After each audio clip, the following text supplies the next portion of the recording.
Jesuitenpater Sebastian Peinadat leitet im indischen Kerala einen Ashram für christliche Meditation und Spiritualität. Dort übernimmt er Elemente der hinduistischen Ashram-Kultur und verknüpft sie mit dem Christentum. Folgen wir ihm bei seiner Meditation Erkenne, wer du bist göttlich.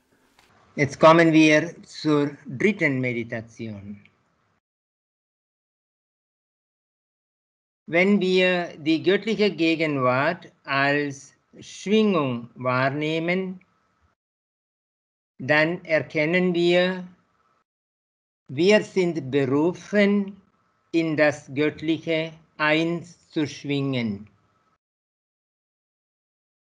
Wir sind berufen, in das Göttliche einzuschwingen. Es geht hier nicht um einen statischen Heilszustand, sondern um einen dynamischen Heilsprozess,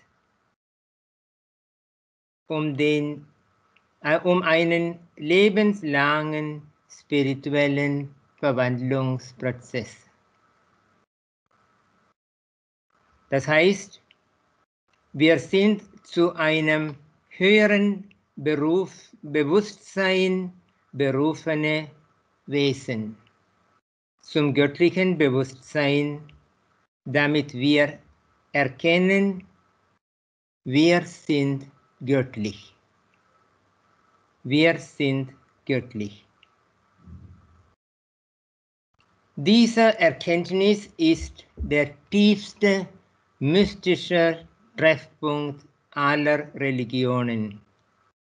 Jede Religion versucht irgendwie, diese Heilserfahrung den Gläubigen zu vermitteln.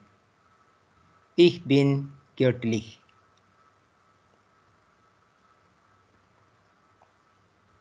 Dass wir Menschen sind, das wissen wir. Aber woher wissen wir, dass wir göttlich sind? Dafür gehen wir als Christen nach Bethlehem und schauen wir das Kind in der Krippe mit dem inneren Auge des Glaubens an. Das Göttliche, das in jedem Menschen schlummert, hatte in Jesus Gestalt angenommen. Und in Jesus Christus erkennen wir, wozu wir eingeladen sind. In dem Kind in Bethlehem erhalten wir eine Antwort auf die Grundfrage, wer bin ich? Ich bin göttlich. In den ersten 500 Jahren der Kirche war diese Art der Heilserkenntnis selbstverständlich in der christlichen Tradition. Athanasius, Augustinus und viele Kirchenväter haben es deutlich ausgesprochen. Gott ist Mensch geworden, damit der Mensch göttlich werde. Sie haben es als Theosis, Göttlichwerdung, bezeichnet. Der göttliche Geist, also die göttliche Schwingung, nimmt uns in das göttliche Energiefeld hinein, damit wir darin mitschwingen können.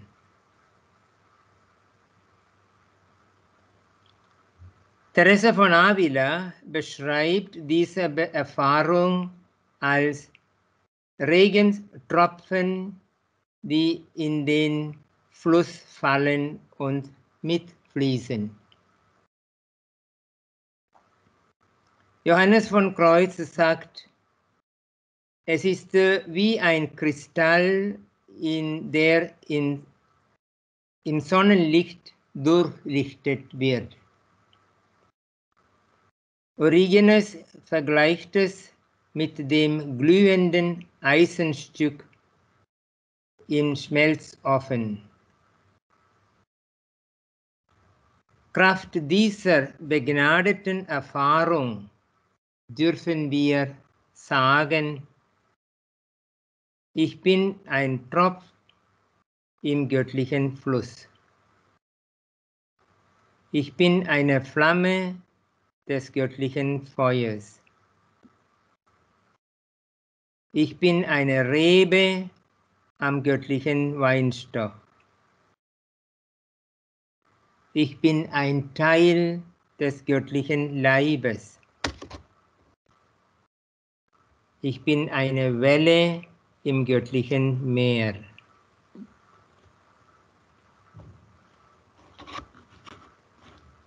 Zu behaupten, ich bin Gott, ist sündhaft. Es ist ein Ausdruck des Dominanzdrangs, der in uns angeboren ist. Aber die Feststellung, ich bin göttlich, ist eine Gnade. Wenn ich mich als göttlich wahrnehme, dann respektiere ich jeden Menschen als Abbild Gottes. Dann betrachte ich die ganze Schöpfungswirklichkeit als einen sakralen Raum, in dem wir alle tief miteinander verbunden sind. Man geht mit echter Barmherzigkeit mit allem um. Barmherzigkeit ist das Kennzeichen eines Menschen, der die Gnade der Göttlichwerdung erfährt. In Barmherzigkeit fließt die göttliche Liebe durch uns und gebiert das neue Sein in der Welt.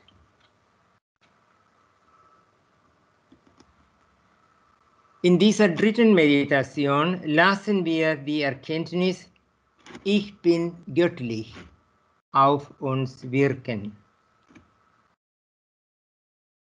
Wir können es nicht herbeizwingen, wir können uns nur in der kontemplativen Stille dieser Gnade öffnen.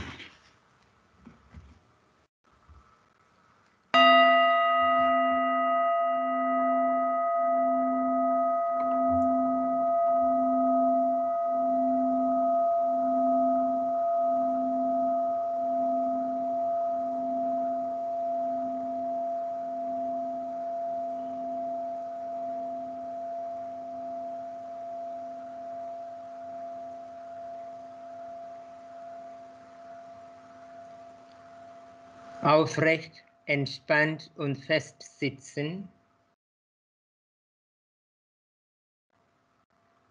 wie ein Baum sitzen.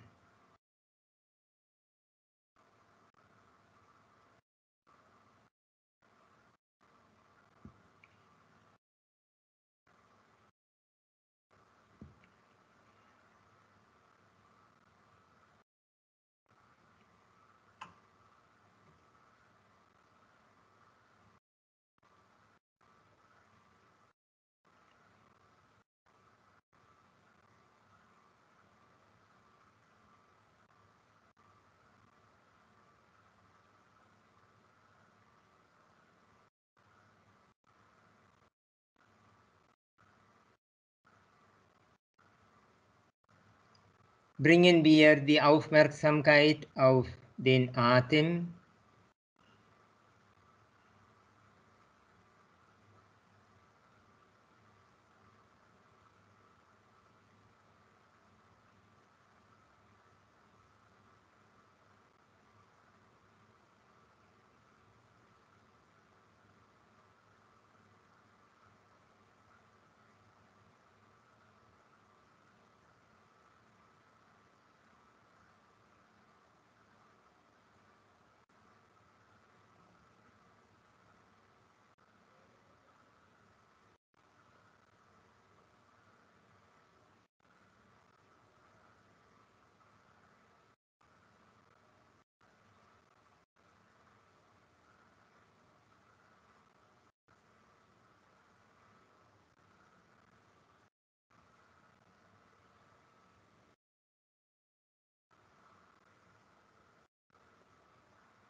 spüren wir die göttliche Gegenwart als uns belebende Präsenz, als Geist, als Schwingung.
Wenn die göttliche Gegenwart in uns und um uns eine Schwingung ist, dann sind wir berufen, in dieser Schwingung einzuschwingen, mit dem göttlichen Rhythmus in Resonanz zu kommen. Das meinte Jesus, wenn er sagte, im Geist und in der Wahrheit anbeten.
In dieser Stille erkennen wir, dass wir zum göttlichen Bewusstsein berufen sind. Ich bin göttlich. Um diese Erfahrung zu haben, nehmen wir das Bild von Johannes von Kreuz, ein Kristall im Sonnenlicht. Das Kristall wird durch und durch durchlichtet. So sind wir im göttlichen Energiestrom.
Zu der Grundfrage, wer bin ich, dürfen wir im Lichte des Glaubens sagen, ich bin göttlich.